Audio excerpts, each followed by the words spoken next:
Just like the first Assassin's Creed, its sequel has received a mobile Java side-scroller tie-in developed by Gameloft.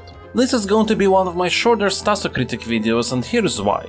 First, I like discussing only as much as I find worth discussing, which is why my reviews can vary in length so much, and second, I don't like repeating information you might have already heard in a related video of mine. So if you haven't watched my review of the first Assassin's Creed for Java, the link is in the description and YouTube cards, as here we'll discuss pretty much only the differences as they pertain to this Assassin's Creed 2 mobile tie-in. Mind you, just like with the first Assassin's Creed mobile game, there are several versions of this one, some of which were cut down for weaker phones, but this review, which as always will be based on my Stasocritic scoring system, is based on the fullest version I could find. Now, let's start with design.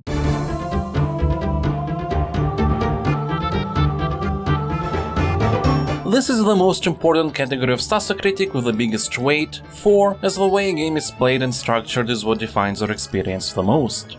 The best way to describe this game is that it's mobile Assassin's Creed 1 with some of the core mechanics polished up, but overall worse level design, structure and camera.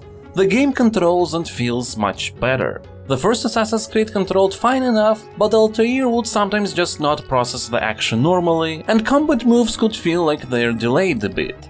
There are no such issues in the sequel, with the exception of the new pikeman enemy type, which is uncomfortable to fight against. And if the levels would have been as tightly designed as they were in the last game, then it would have been great. But levels are just okay.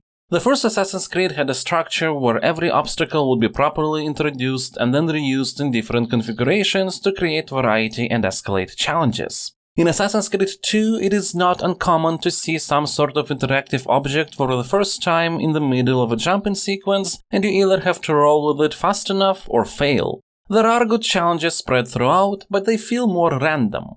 At one point you receive a gun and are taught how to fire at switches with it. Now, while I have only completed 2/3 of the game myself, I have checked the rest of the game on YouTube to make sure I have all the arguments I need, and can tell you that this is literally the only time you will ever have to use the gun. There are no more switch-related puzzles, and in combat it is very inconvenient to actually target fire someone, as they're most likely to kill you faster. There is an arcade sequence where you technically fire your gun while riding on a horse, but it's a different mechanic that is also used just once.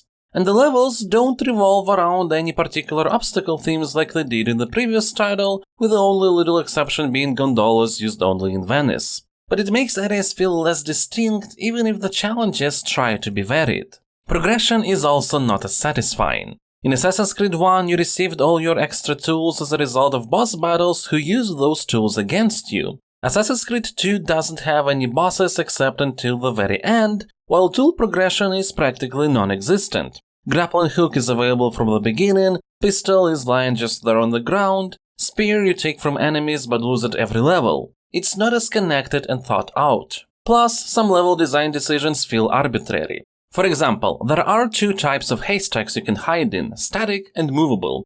There is a segment where you need to move a haystack while remaining undetected by guards. Later down the line you get to another section that starts with you moving a haystack, but shortly abandon it to hide in bushes. The fact that this location features a moving haystack rather than the static variation used just for lip of thieves feels like a setup without a proper resolution.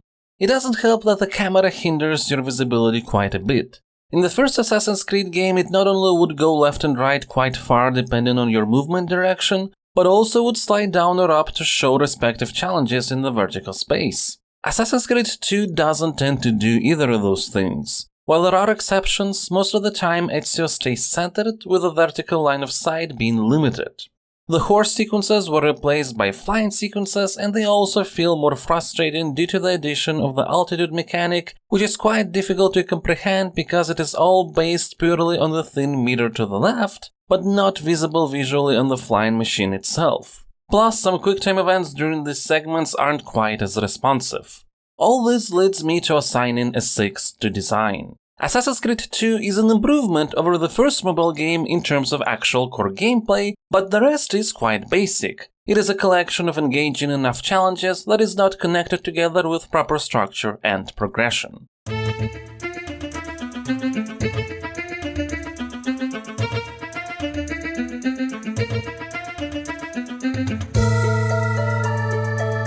Now let's move on to context.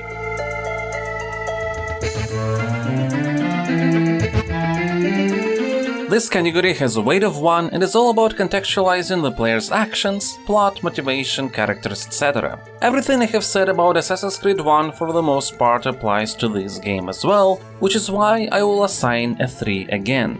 You will get the basic premise of Ezio going on a quest of revenge with Leonardo helping him out, and literally nothing else besides that. Things just happen.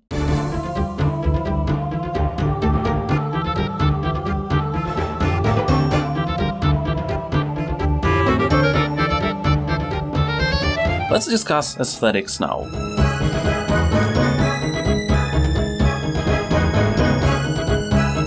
This is another category with a weight of 1, as it's about things that enhance the experience rather than define it, through visual style, music, etc.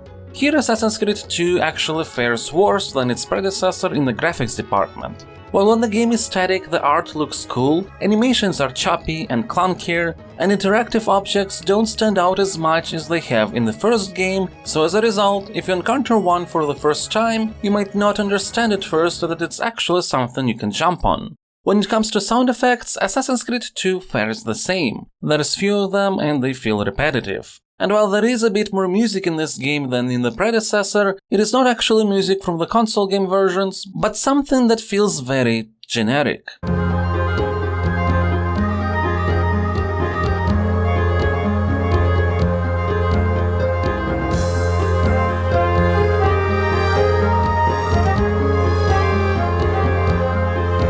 This is why I will assign a 5 to aesthetics. Unlike the first game, there is a bit too many flaws to keep it more on the positive side, though the art itself is still pretty cool.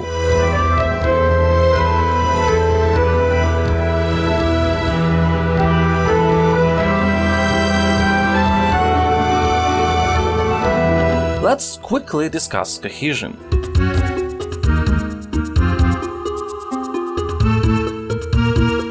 And I do mean pretty quickly. This category has a weight of 2, as it's about how well the game connects all of its aspects together into a singular wholesome experience. And Assassin's Creed 2 feels as gamey as the first part, maybe even a bit more so. In Assassin's Creed 2 you'll encounter random things like a flying machine bombing you while you're trying to escape, rocks suddenly falling around over Venice after you complete an assassination, arbitrary detection goals, and guards who are incredibly good at wall running for miles to try and catch you in your flying machine. But if you open up all scores, I will still assign a 5, as these things are still harmless enough. Assassin's Creed 2 is just a game that feels like a game and doesn't try to provide any specific experience, and it's fine.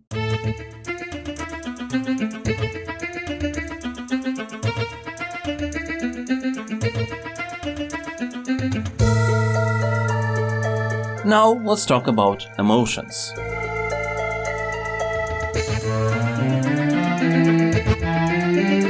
This is the most subjective part of Stasocritic, but it's got the second biggest weight, 3, as personal feelings matter a whole lot. I will open up the scores here straight away to assign an 8. As I mentioned in the design section, I didn't finish the game even though it is about 1 hour in length, just like Assassin's Creed 1.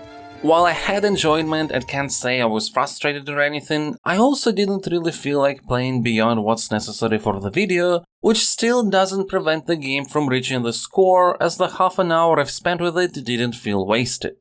Let's summarize everything.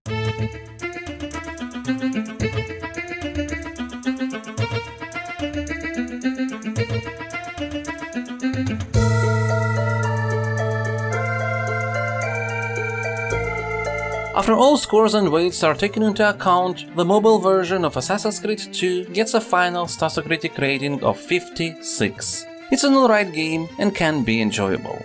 If you are a hardcore Assassin's Creed fan, you might want to play it for the sake of completionism. Or if you're just somebody curious, you will have a fine time with Assassin's Creed 2, even though due to the flaws of its design it doesn't feel quite as fascinating as the first game did, which is certainly a shame.